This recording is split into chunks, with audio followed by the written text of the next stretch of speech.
Baik, Assalamualaikum warahmatullahi wabarakatuh.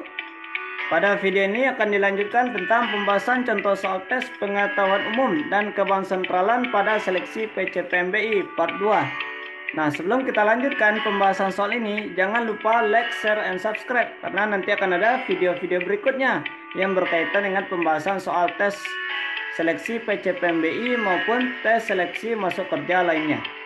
Nah, langsung saja kita bahas soal tes pengetahuan umum dan kebangsaan pada seleksi PCPMBI. Soal nomor 1. Selain dari pajak, sumber penerimaan negara dapat berasal dari kecuali apakah A. keuntungan perusahaan negara, B. pinjaman, C. denda-denda, atau D. pendapatan perseorangan. Sumber penerimaan negara di luar pajak adalah yang pertama keuntungan perusahaan negara, lalu sumbangan masyarakat, pinjaman luar negeri, hibah, denda-denda, dan undian. Maka di sini yang bukan sumber penerimaan negara yaitu berasal dari D. pendapatan perseorangan. Soal nomor 2. Jika seseorang menarik kembali depositonya dari suatu bank umum, maka tindakan ini akan apakah A. menambah jumlah uang yang beredar, B. mengurangi jumlah uang yang beredar, C. tidak mempengaruhi jumlah uang yang beredar, atau D. tidak mengurangi besarnya cadangan yang dimiliki bank. Deposito merupakan simpanan yang dapat diambil pada waktu tertentu, bisa 3 bulan, 6 bulan, dan 12 bulan. Sehingga bagi bank, simpanan deposito dapat dipinjamkan pada debitur secara keseluruhan. Dengan dipinjamkannya kembali simpanan deposito ke debitur, maka uang kembali beredar ke masyarakat. Sehingga jika seseorang menarik kembali depositonya tidak mempengaruhi jumlah uang yang beredar. Maka tindakan ini jawabannya adalah C, tidak mempengaruhi jumlah uang yang beredar. Soal nomor 3. Kebijakan pemerintah menetapkan harga tanpa memperhatikan aspirasi masyarakat. Pernyataan tersebut adalah pelaksanaan sistem ekonomi A. pasar, B. absolut, C. liberal, atau D. komando. Sistem ekonomi komando adalah sistem ekonomi di mana peran pemerintah sangat dominan dan berpengaruh dalam mengendalikan perekonomian. Jadi pernyataan tersebut merupakan pelaksanaan sistem ekonomi D. komando. Soal nomor 4. Berikut ini yang merupakan manfaat pasar modal yang diterima investor adalah apakah A. jumlah dana yang dapat dihimpun besar, B. tidak ada beban finansial yang tetap, C. memperoleh dividen atau bunga tetap setiap tahun, atau D. sebagai sumber pembiayaan BUMN sehingga tidak lagi tergantung pada subsidi dari pemerintah. Nah, manfaat keuntungan pasar modal yang diterima investor adalah yang pertama memperoleh dividen dari pemegang saham atau bunga bagi pemegang obligasi. Lalu mudah mengganti instrumen investasi sehingga dapat mengurangi risiko dalam meningkatkan keuntungan. Kemudian dapat berinvestasi di beberapa perusahaan secara sekaligus dan memiliki hak suara RUPS. Maka jawabannya adalah di sini manfaatnya itu C, memperoleh dividen atau bunga tetap setiap tahun. Soal nomor 5, harga barang kebutuhan pokok di pasar pada umumnya mengalami kenaikan rata-rata di atas 7%. Hal yang sangat berdampak bagi masyarakat adalah A. meningkatkan daya beli masyarakat terhadap barang dan jasa, B. menurunkan daya beli masyarakat terutama berpenghasilan tetap, C. meningkatkan pendapatan real masyarakat, D. meningkatkan daya saing akibat tingginya harga. Dampak bagi masyarakat terutama bagi pekerja dengan gaji tetap sangat dirugikan dengan adanya inflasi dengan tingkat sedang sudah mulai membahayakan kegiatan ekonomi. Pendapatan real tersebut pada masyarakat terutama masyarakat yang berpenghasilan tetap seperti buruh akan menjadi turun dan kenaikan upah selalu lebih kecil bila dibandingkan dengan kenaikan harga. Maka di sini dampak bagi masyarakat adalah B. menurunkan daya beli masyarakat terutama berpenghasilan tetap. Soal nomor 6. Berikut ini yang bukan merupakan kebijakan fiskal adalah apakah A. mengatur penerimaan dan pengeluaran pemerintah, B. Menaikkan tarif pajak, C. Mengadakan pinjaman pemerintah, atau D. Menaikkan hasil produksi.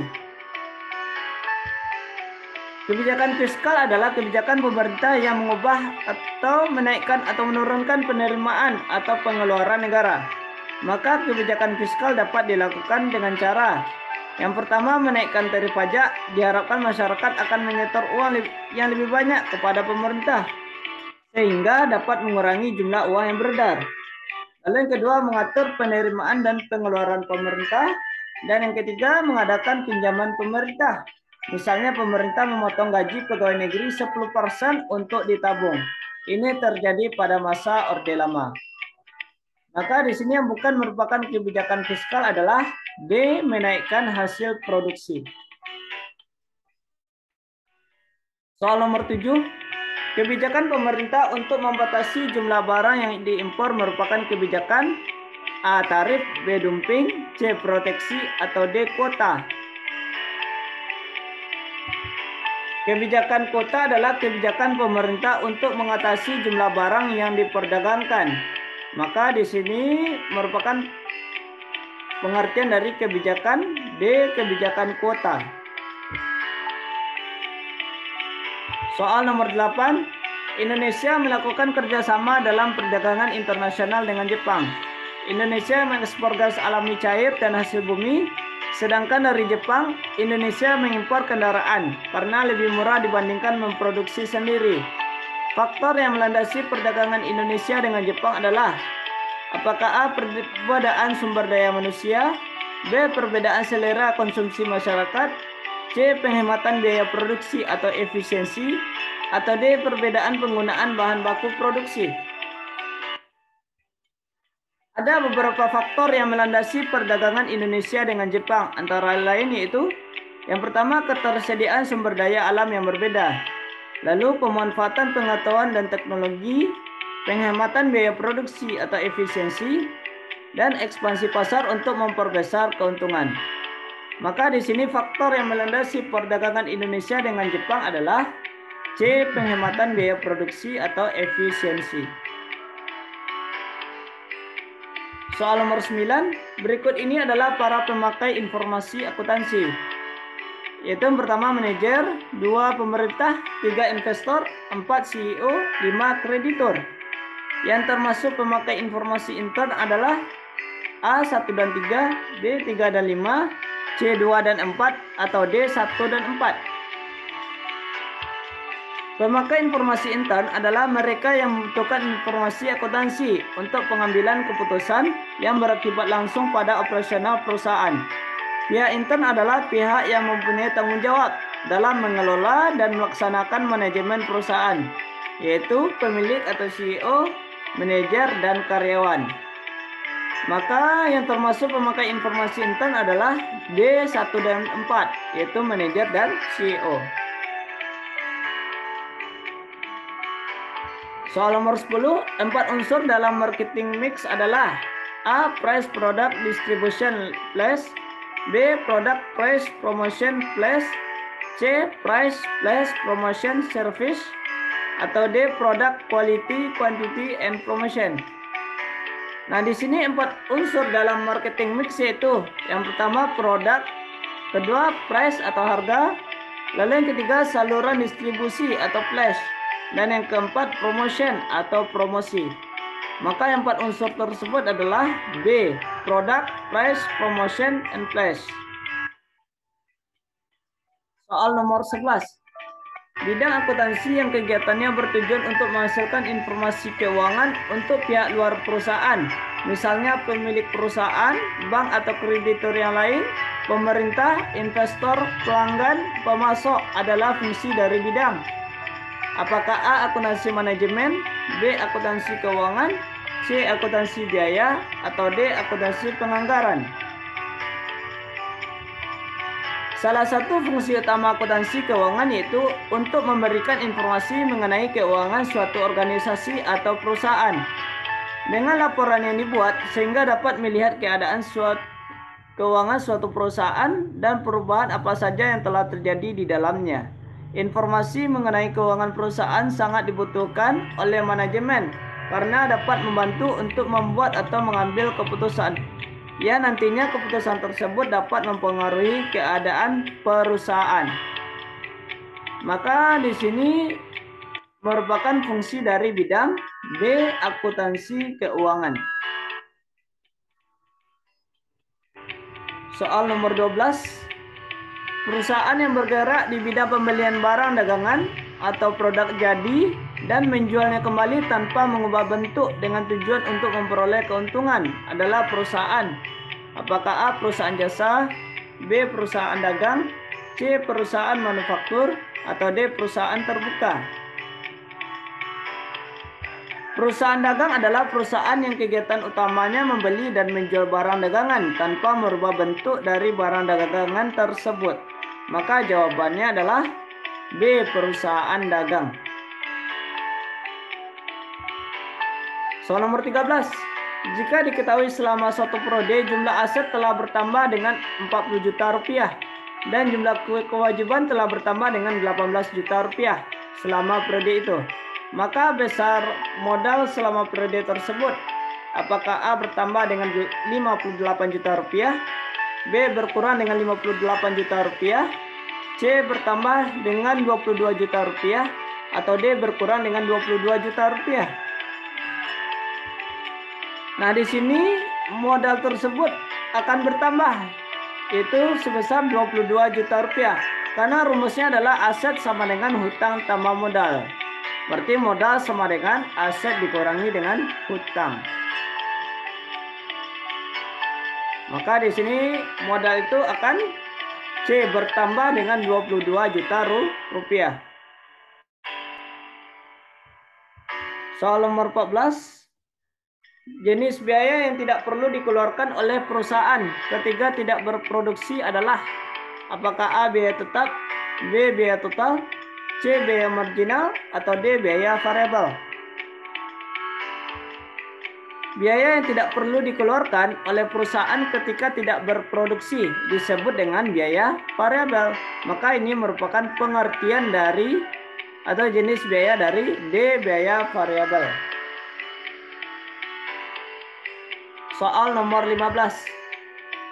Tingkat pertumbuhan ekonomi suatu negara dapat dihitung dari apakah A, perkembangan harga barang dan jasa, B, pertambahan jumlah uang beredar, C, pertambahan jumlah barang dan jasa, atau D, tersedianya kesempatan kerja. Pertumbuhan ekonomi terjadi ketika ada peningkatan pendapatan nasional, sedangkan pendapatan nasional diukur dengan menghitung semua produk barang dan jasa yang dihasilkan warga negara. Jadi kesimpulannya, pertumbuhan ekonomi dapat dihitung dari pertumbuhan barang dan jasa. Maka jawabannya adalah C, pertambahan jumlah barang dan jasa. Soal nomor 16. Pandemi COVID-19 melemahkan segala bidang. Salah satunya adalah perekonomian. Imbasnya mayoritas perusahaan mengalami penurunan pada tingkat pendapatan yang diterima. Kondisi tersebut memaksa sebagian perusahaan gulung tikar, sehingga banyak tenaga kerja yang terpaksa di PHK agar mengurangi beban perusahaan. Berdasarkan ilustrasi di atas, kebijakan fiskal yang dapat diambil oleh pemerintah adalah apakah A, meningkatkan pajak dan menciptakan lapangan kerja baru, B, meningkatkan belanja negara dan menurunkan pajak, C, meningkatkan belanja negara dan menanamkan modal asing, atau D, menurunkan belanja negara dan meningkatkan pajak.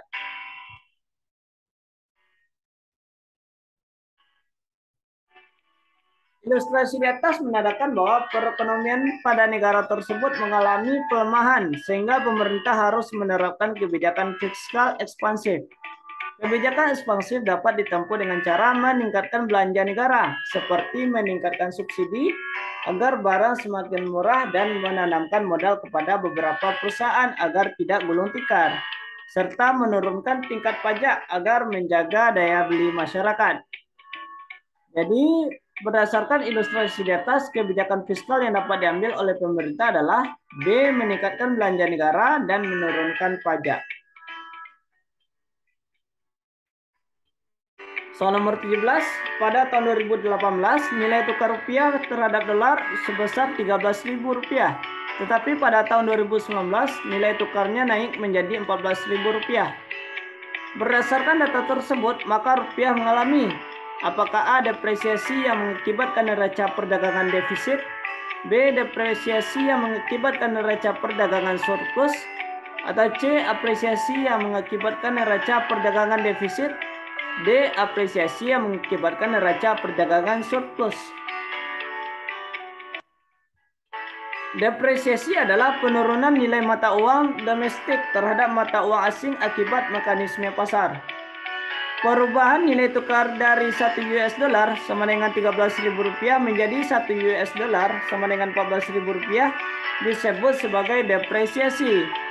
Depresiasi nilai tukar membawa dampak positif, yaitu ekspor meningkat. Hal tersebut terjadi karena bagi importir harga barang dalam negeri dianggap lebih murah dari sebelumnya. Namun, bagi masyarakat dalam negeri menyebabkan barang impor lebih mahal sehingga impor menurun. Oleh sebab itu, depresiasi mata uang mengakibatkan neraca perdagangan surplus karena ekspor lebih besar daripada impor. Maka berdasarkan data tersebut, rupiah akan mengalami B. Depresiasi yang mengakibatkan neraca perdagangan surplus. Soal nomor 18. Berdasarkan laporan keuangan yang telah dibuat, seorang manajer perusahaan dapat mengetahui likuiditas, solvabilitas, dan rentabilitas perusahaan. Informasi tersebut digunakan manajer untuk membuat berbagai program kerja untuk perusahaannya. Manfaat informasi akuntansi berdasarkan ilustrasi tersebut adalah apakah A. memudahkan pencatatan bukti keuangan, B. memudahkan pengajuan kredit ke lembaga keuangan, C. memberikan informasi bagi pihak investor dan pemerintah, atau D. memudahkan pengambilan keputusan yang bersifat strategis bagi perusahaan. Nilai likuiditas, solvabilitas, dan rentabilitas perusahaan merupakan contoh beberapa indikator kesehatan keuangan perusahaan. Informasi tersebut dapat dimanfaatkan untuk menentukan berbagai kebijakan perusahaan baik jangka pendek, menengah, maupun panjang. Oleh karena itu, informasi akuntansi tersebut berguna untuk memudahkan pengambilan keputusan yang bersifat strategis bagi perusahaan. Jadi manfaat informasi akuntansi berdasarkan ilustrasi tersebut adalah D. memudahkan pengambilan keputusan yang bersifat strategis bagi perusahaan. Soal nomor 19. Informasi keuangan perusahaan dapat digunakan oleh pihak-pihak di luar perusahaan, khususnya pihak perbankan, untuk apakah A. menetapkan besarnya pajak yang harus dibayar, B. menilai prospek perusahaan yang akan datang, C. menentukan untuk menambah atau mengurangi modal, atau D. menentukan kemampuan perusahaan dalam membayar utang. Laporan keuangan digunakan oleh bank sebagai kreditor perusahaan untuk menganalisis kemampuan perusahaan dalam membayar utang. Jadi informasi tersebut digunakan untuk D. menentukan kemampuan perusahaan dalam membayar utang. Soal nomor 20. Berikut yang dimaksud dengan self-assessment system sebagai salah satu sistem pemungutan pajak di Indonesia adalah A. Petugas pajak mendatangi wajib pajak untuk memungut pajak, B. dipungut oleh pihak ketiga dengan melampirkan bukti potong pajak, C. wajib pajak menghitung dan membayar pajak sendiri, atau D. pajak dibayarkan oleh perusahaan tempat pemberi kerja. Self-assessment system adalah sistem pemungutan pajak di mana wewenang untuk menentukan besarnya pajak yang harus dibayar oleh wajib pajak terletak pada pihak wajib pajak yang bersangkutan. Jadi, self-assessment system sebagai salah satu sistem pemungutan pajak di Indonesia adalah C. wajib pajak menghitung dan membayar pajak sendiri.